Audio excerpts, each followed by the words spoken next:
buzima hari ibyiza tubona tukabifata nk'ibisanzwe, rimwe na rimwe tukumva ko byari bikwiye no kuba, nyamara burya hari Imana isumba byose ibikora, yitwa Uwiteka Nyiringabo.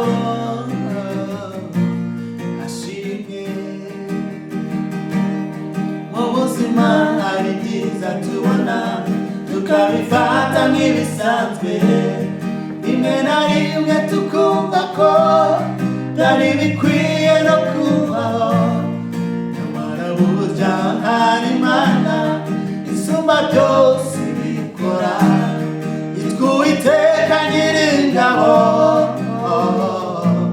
Ashimwe. Amaso yacu yabonye byinshi, amatwi yacu yumvise byinshi, intambwe zacu yazaguriye kumukorera. Ibyo akora n'imbabazi agira nibyo bituma tumukunda, imbere ye niho hari byose twifuza. Uwiteka ashimwe, ashimwe. Amaso yacu yabonye byinshi, amatwi yacu yumvise byinshi, intambwe zacu yazaguriye kumukorera. Ibyo akora n'imbabazi agira nibyo bituma tumukunda, imbere ye niho hari byose twifuza. Uwiteka ashimwe, ashimwe. Icyo gituma umutima wanjye utazatuza na gato, ntazareka ubugingo bwanjye ngo buzimire burundu.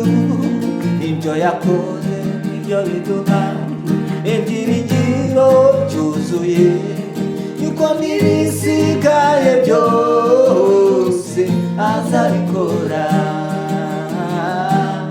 Nicyo gituma umutima wanjye utazatuza na gato, ntazareka ubugingo bwanjye ngo buzimire burundu. Ibyo yakoze nibyo biduha ibyiringiro byuzuye, yuko n'ibisigaye byose azabikora. Amaso yacu yabonye byinshi, amatwi yacu yumvise byinshi, intambwe zacu yazaguriye kumukorera. Ibyo akora n'imbabazi agira nibyo bituma tumukunda, imbere ye niho hari byose twifuza. Uwiteka ashimwe, ashimwe. Amaso yacu yabonye byinshi, amatwi yacu yumvise byinshi, intambwe zacu yazaguriye kumukorera.